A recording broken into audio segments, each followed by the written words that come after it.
Everyone, आज है 3 दिसंबर और आज की इस क्लास में हम डिस्कस करेंगे 3 दिसंबर से बनने वाले करंट अफेयर के सभी इंपॉर्टेंट क्वेश्चंस। प्रीवियस क्लास में हमने देखा था कि अभी हाल ही में दो चक्रवाती तूफानों ने नवंबर 2025 में 4 देशों के बड़े हिस्सों में तबाही मचाई, साथ ही भारत को भी इसने प्रभावित किया। इनके नाम हो जाएंगे दितवाह और सेन्यार। वर्ल्ड एड्स डे जो मनाया गया 1 दिसंबर को मनाया गया। एशिया पावर इंडेक्स में भारत तीसरे स्थान पर है। टॉप पर हो जाएगा अमेरिका और China. World best cities index 2026 में जिस भारतीय शहर को पहला स्थान दिया गया, यह है बैंगलोर। ओवरऑल लंदन टॉप पर है। भारत का पहला नेशनल कोरल रीफ सेंटर जो है ये बनाया जाएगा कहां पर? अंडमान निकोबार में। दुनिया का सबसे लंबा ड्राइवरलेस नेटवर्क कौन बना है? तो ये रियाद मेट्रो, कहां? सऊदी अरब में। भारत की पहली इंटीग्रेटेड फाइनेंशियल सिटी ये अमरावती बनने जा रही है, आंध्र प्रदेश की कैपिटल। दक्षिण पश्चिम बंगाल की खाड़ी में बना जो चक्रवाती तूफान है दितवाह, इसका नामकरण किया है यमन ने। Syed Modi international badminton tournament में वुमेन्स डबल का खिताब गायत्री गोपीचंद्र और त्रिशा जॉली ने जीता। नालसा के कार्यकारी अध्यक्ष के रूप में न्यायमूर्ति विक्रमनाथ की नियुक्ति की गई। तो सभी क्वेश्चंस हमने देखे प्रीवियस क्लास में। शुरू करते हैं आज का हमारा पहला सवाल। सवाल है हमारा कि किस देश की टीम ने Sultan Azlan Shah hockey cup 2025 का अपने नाम किया है? तो ये रिसेंटली जीत लिया है बेल्जियम ने। ऑप्शन बी इसका राइट आंसर है। बेल्जियम ने हराया किसे है? अपने ही देश भारत को। तो बेल्जियम ने भारत को 1-0 से हरा करके अपना पहला खिताब जीता है, इसलिए क्वेश्चन इंपॉर्टेंट बन जाता है। और ये जो आयोजन है ये मलेशिया में 30 नवंबर को किया गया। भारत ये सिल्वर मेडल जीता, यानी कि रजत पदक जीता है। अब सुल्तान अजलन शाह कप के बारे में यदि बात की जाए तो एक वार्षिक अंतरराष्ट्रीय यानी कि इंटरनेशनल पुरुष हॉकी प्रतियोगिता है। इसका जो आयोजन है हर साल मलेशिया में किया जाता है। अब तक सबसे अधिक बार ऑस्ट्रेलिया ने ये प्रतियोगिता जीती है। कितने बार? तो 10 बार। हॉकी से रिलेटेड है तो देखिए, भारत में हॉकी के जादूगर के नाम से किसे जाना जाता है? तो ये मेजर ध्यानचंद को जाना जाता है। और मेजर ध्यानचंद के ही सम्मान में भारत सरकार 29 अगस्त को नेशनल स्पोर्ट्स डे के रूप में मनाती है। यहां से देखिए, भारत ने इस साल तो क्या जीता है? चैंपियंस ट्रॉफी जीती, आईसीसी वुमेन्स वर्ल्ड कप जीती है, महिला T20 ब्लाइंड जो वर्ल्ड कप ट्रॉफी थी ये जीती है। इटली ने रिसेंटली डेविस कप जीता है। हालांकि स्पोर्ट्स की एक स्लाइड मैंने अलग से ऐड कर दी है। दूसरा क्वेश्चन भी आपका स्पोर्ट्स से रिलेटेड है। वनडे इतिहास में सबसे ज्यादा छक्के लगाने का रिकॉर्ड किस भारतीय खिलाड़ी ने बनाया? तो ये रिसेंटली बनाया है रोहित शर्मा ने। 30 नवंबर 2025 को साउथ अफ्रीका के खिलाफ 3 सिक्स लगा करके इन्होंने पाकिस्तान के शाहिद अफरीदी का वर्ल्ड रिकॉर्ड तोड़ा है। इस दिन रोहित का 352 यानी कि 352 छक्के मारने का एक नया रिकॉर्ड बना। दूसरे स्थान पर अब पाकिस्तान के शाहिद अफरीदी आ गए हैं। इन्होंने 351 का रिकॉर्ड इनके नाम है। और तीसरे स्थान पर 331 का रिकॉर्ड है क्रिस गेल के नाम, जो कि वेस्ट इंडीज से बिलोंग करते हैं। आगे यदि हम चलें स्पोर्ट्स वाले स्लाइड से एक बार रिवीजन कर लेते हैं। महिलाओं का ये जो आईसीसी वुमेन्स वर्ल्ड कप है ये भारत ने जीता। चैंपियंस ट्रॉफी भी इस साल की भारत ने जीती। और महिलाओं का जो T20 ब्लाइंड वर्ल्ड कप है ये भी भारत ने जीता। एटीपी फाइनल्स 2025 की ट्रॉफी इटली के जेनिक सिनर के नाम रही। Syed Modi international badminton tournament में वुमेन्स डबल का खिताब जीता गायत्री गोपीचंद्र और त्रिशा जॉली ने। उज्बेकिस्तान की 19 वर्षीय जो ग्रैंड मास्टर है जावोखिर सिंडारोव, इन्होंने फाइट शतरंज वर्ल्ड कप खिताब अपने नाम किया। सरयू वेलपुला भारत की 26वीं महिला ग्रैंड मास्टर बनी। रोजर फेडरर को international tennis hall of fame में शामिल किया गया। 113वें नंबर का डेविस कप जीता इटली ने स्पेन को हरा करके। मलेशिया में सुल्तान जोहर कप हॉकी प्रतियोगिता में भारत की ये जूनियर हॉकी टीम का डिस्कशन आया है तो भारत ने सिल्वर मेडल जीता। Mens Asia hockey cup Bharat ने जीती। यूएस ओपन, इसमें मेन सिंगल का टाइटल स्पेन के कार्लोस अल्कराज ने, वुमेन सिंगल का बेलारूस की अरियाना सबालेंका ने जीता। फिडे वर्ल्ड कप 2025 गोवा में शुरू हुआ, जिसका नाम क्या रखा गया है? Viswanathan Anand cup. World champion of legends का खिताब साउथ अफ्रीका ने जीता इस साल का। अगले सवाल की तरफ चलते हैं। किस राज्य की विधानसभा ने सभी धर्मों के लिए बहुविवाह पर प्रतिबंध लगाने वाला विधेयक पारित किया है, यानी कि पोलोगेमी पर बैन लगाने के लिए एक विधेयक है जो कि अभी हाल ही में पारित किया गया है असम गवर्नमेंट के द्वारा। 27 नवंबर 2025 को असम की विधानसभा ने ये विधेयक पारित किया।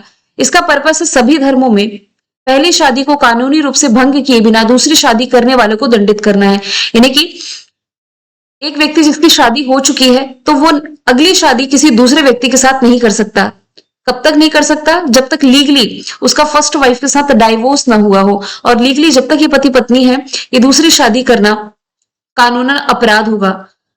और देखिए ये सभी धर्मों के लिए इसमें लागू हो रहा है। यहाँ पर एक चीज और मेंशन है कि पिछली शादी की जानकारी छुपा करके दूसरी शादी करने पर 10 साल तक की सजा, और बार बार ऐसा करने पर 2 गुनी सजा है। पुलिस ने बहुविवाह छुपाने वाले को 2 साल तक की जेल और 1 लाख रुपए तक का जुर्माना ये घोषित किया गया है। साथ ही मौलवियों या काजियों को भी 2 साल तक की जेल और 1.5 लाख रुपए तक का जुर्माने के प्रावधान इसमें बताया गया। असम की बात है तो राजधानी दिसपुर मुख्यमंत्री हेमंता बिस्वा शर्मा, करंट के फैक्ट यदि आप देखें तो बोडो समुदाय इसके बाथो धर्म को अलग जनगणना कोड असम राज्य में मिला। 18 वर्ष से उम्र के व्यक्तियों के लिए नए आधार कार्ड बनाने पर पाबंदी लगाई गई। निजुत मोइना योजना का 2.0 एडिशन आया। कटिबिहू फेस्टिवल, गजमित्र योजना और आधुनिक रिवर टर्मिनल का उद्घाटन। ये भारत का पहला आधुनिक टर्मिनल है जिसका उद्घाटन असम के गुवाहाटी में वित्त मंत्री निर्मला सीतारमन ने किया। असम के गोलाघाट में प्रधानमंत्री नरेंद्र मोदी जी के द्वारा देश की पहली बैम्बू आधारित बायो रिफाइनरी का उद्घाटन किया गया। गैंडों के अवैध शिकार के लिए और अवैध वन्य जीव व्यापार को रोकने के लिए यहाँ ऑपरेशन फाल्कन की शुरुआत की गई। यूनेस्को के विश्व विरासत सूची में मोइदम्स को शामिल किया गया। असम राइफल्स के महानिदेशक विकास खेरा बने। खुद का सैटेलाइट ये लॉन्च करने जा रहा है। ट्रांसजेंडर कम्युनिटी को इसने ओबीसी का दर्जा दिया। बक्सा जिले में गर्सनिया कुस्मे नामक एक प्लांट की नई प्रजाति खोजी गई। साथ ही एक और यहाँ ये वृक्ष की प्रजाति है ना, गर्सनिया कुस्मे, जबकि प्लांट की प्रजाति हिप्टाप्लूरम अस्सामिकम, इसकी भी खोज असम में की गई है। सवाल चौथा है, इंटरनेशनल मैरीटाइम ऑर्गेनाइजेशन यानी कि अंतरराष्ट्रीय समुद्री संगठन ये किस वर्ष के कार्यकाल के लिए, यानी कि भारत किस कार्यकाल के लिए इस संगठन के लिए फिर से चुना गया है? तो ये कार्यकाल है 2026 से 27 का, यानी कि अगला ही साल। यदि बात की जाए अंतरराष्ट्रीय समुद्री संगठन की तो ये संयुक्त राष्ट्र की विशेष एजेंसी है जो वैश्विक शिपिंग उद्योग को विनियमित करने, समुद्री सुरक्षा, पर्यावरण संरक्षण और कानूनी ढांचे को मजबूत करने के लिए कार्य करती है। वैसे इसका फॉर्मेशन ईयर आप देखेंगे ना तो 1948 है, लेकिन ये काम करना शुरू किया 1959 से। लंदन यूके में इसका हेडक्वार्टर हो जाएगा। सवाल नंबर 5वां है, बॉर्डर सिक्योरिटी फोर्स के महानिदेशक का अतिरिक्त प्रभार किसने संभाला है? अभी तक आप बॉर्डर सिक्योरिटी फोर्स के महानिदेशक दलजीत सिंह चौधरी को पढ़ रहे थे, अब इन्हीं का स्थान लिया है प्रवीण कुमार ने। प्रवीण कुमार जो कि आईटीबीपी के महानिदेशक हैं, तो ये अब एडिशनल चार्ज संभालेंगे बीएसएफ का, क्योंकि दलजीत सिंह चौधरी जो है ये रिटायर्ड हो चुके हैं 30 नवंबर को। भारत में बॉर्डर की सुरक्षा करने का काम ये संस्था करती है, संगठन करती है। बॉर्डर सिक्योरिटी फोर्स 1 दिसंबर 1965 फॉर्मेशन ईयर, दिल्ली में मुख्यालय है। प्रवीण रंजन कौन है? तो ये सीआईएसएफ के महानिदेशक हैं। अनीश दयाल सिंह कौन है? तो इनकी नियुक्ति भी हाल ही में भारत के डिप्टी एनएसए यानी कि नेशनल सिक्योरिटी एडवाइजर के रूप में की गई। भारत के जो नेशनल सिक्योरिटी एडवाइजर है ये तो अजीत डोवाल है। डिप्टी एनएसए के रूप में अनीश दयाल सिंह को चुना गया। कुछ यहाँ पर सेंट्रल आर्म्ड पुलिस फोर्स की अपॉइंटमेंट मैंने ऐड करी है, जैसे कि सीआईएसएफ के प्रवीण रंजन, आईटीबीपी के प्रवीण कुमार, एसएसबी के संजय सिंघल, बीएसएफ के दलजीत सिंह चौधरी, लेकिन अब इन्हीं का स्थान लिया है किसने? प्रवीण कुमार ने।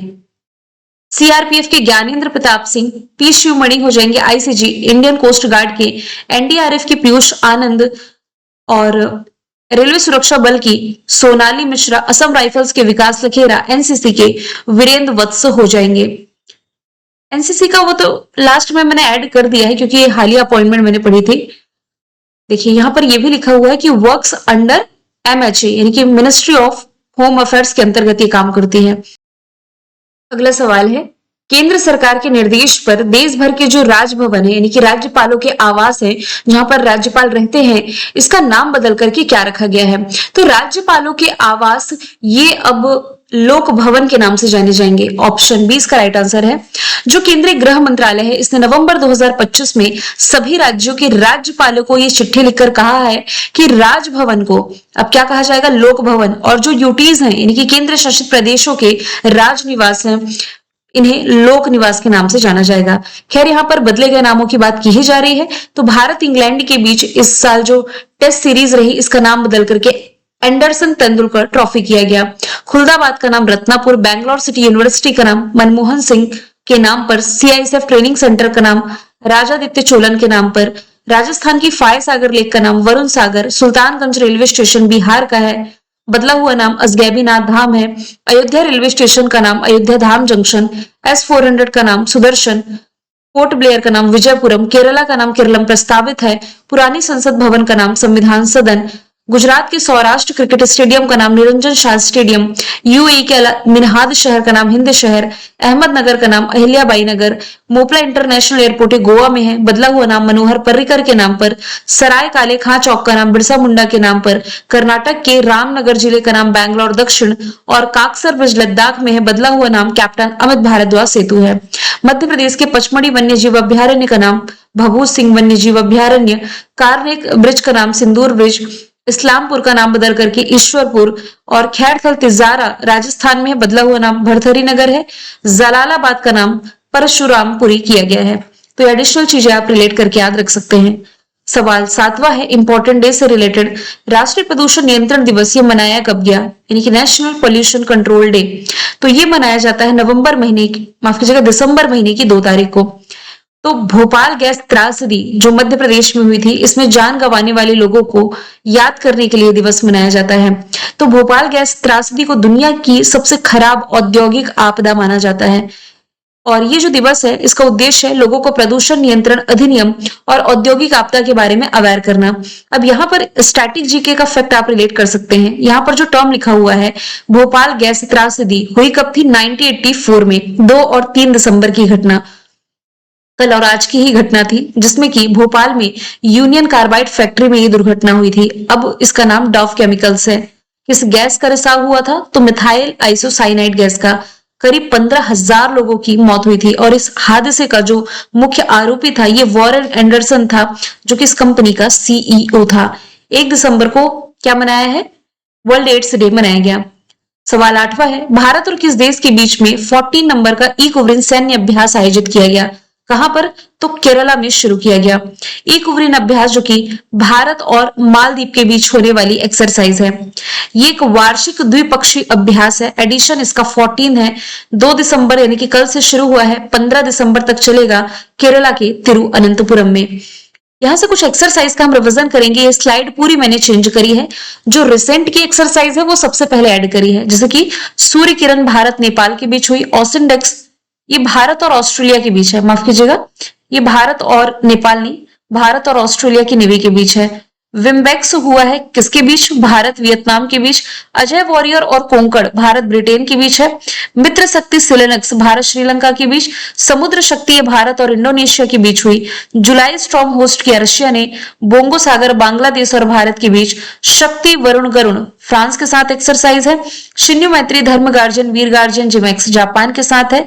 युद्धाभ्यास टाइगर क्लॉ अमेरिका के साथ हुई। इंदिरा रशिया के साथ हुई। मालाबार जिसमें क्वाड कंट्रीज ने पार्टिसिपेट किया, ये गुआम में हुई। खान क्वेस्ट मंगोलिया में। टेलिसमैन सेबर अभ्यास अमेरिका ऑस्ट्रेलिया के बीच। उल्ची फ्रीडम अमेरिका साउथ कोरिया के बीच। मैत्री ये हुआ है भारत थाईलैंड के बीच। ब्राइट स्टार इजिप्ट ने होस्ट किया और जापाड रशिया ने होस्ट किया है। सवाल 9वां है, ऑक्सफोर्ड ने किस शब्द को 2025 का वर्ड ऑफ द ईयर घोषित किया? तो ऑक्सफोर्ड डिक्शनरी के द्वारा 2025 का वर्ड ऑफ द ईयर इसने चुना है रेज़बैट को। ऑप्शन डी राइट आंसर है।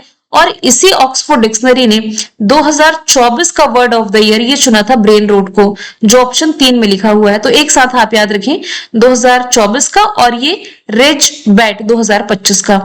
यहां से पैरा सोशल और वाइब कोडिंग भी मैं आपको करंट अफेयर में बता चुकी हूं। यहां नोट में मैंने ऐड किया है। देखिए जो कैम्ब्रिज डिक्शनरी है इसने पैरा सोशल को वर्ड ऑफ द ईयर घोषित किया, यानी 2025 का word of the year Cambridge dictionary के द्वारा यदि पूछा जाए किसे घोषित किया गया तो ये पैरा सोशल हो जाएगा। जबकि वाइब कोडिंग को कोलिंस डिक्शनरी ने वर्ड ऑफ द ईयर 2025 घोषित किया। तो एडिशनल तौर पर आप रिलेट करके याद रख सकते हैं। सवाल नंबर 10 है, किस राज्य का 62वें क्रम का स्थापना दिवस 1 दिसंबर 2025 को मनाया गया? रिसेंटली जो पूर्वोत्तर भारत का राज्य है नागालैंड, इसने 1 दिसंबर को अपना 62वें नंबर का स्थापना दिवस मनाया है। 1 दिसंबर 1963 को जो नागालैंड है ये ऑफिशियली एक राज्य के रूप में इसे मान्यता दी गई थी और कोहिमा को इसकी राजधानी घोषित किया गया था। नागालैंड राज्य अधिनियम 1962 के तहत नागालैंड को राज्य का दर्जा देने के लिए संसद द्वारा अधिनियमित यह किया गया था। नागालैंड की राजधानी कोहिमा, मुख्यमंत्री नेफ्यूरियो, राज्यपाल अजय कुमार भल्ला ये अतिरिक्त प्रभार संभाल रहे हैं। नागालैंड के करंट अफेयर यदि आप देखें तो यहाँ 1 से 10 दिसंबर तक हॉर्नबिल फेस्टिवल मनाया जा रहा है। ब्रिटेन को साझेदार कंट्री के रूप में नॉमिनेट किया गया। प्रधानमंत्री नरेंद्र मोदी जी ने यहाँ अक्टूबर के महीने में बकोंगचुंग जिले में एक इंटीग्रेटेड एक्वा पार्क की आधारशिला रखी और हॉर्नबिल फेस्टिवल को सिल्वर बनियान पुरस्कार से सम्मानित किया गया है। मध्य प्रदेश ने 1 नवंबर को स्थापना दिवस मनाया है।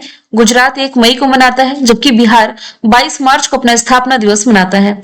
मैंने कल आपसे पूछा था international tennis hall of fame class of 2026 के लिए किसे चुना गया, जिसका आंसर था रोजर फेडरर। आज का सवाल है खेलो इंडिया यूनिवर्सिटी गेम्स के शुभंकर का नाम क्या है? शुभंकर देखिए क्या है आपका खम्बा घड़ी, लेकिन ये किसे रिप्रेजेंट कर रहा है ये आपको कमेंट बॉक्स में बताना है। मिलेंगे नेक्स्ट वीडियो में। Thank you so much.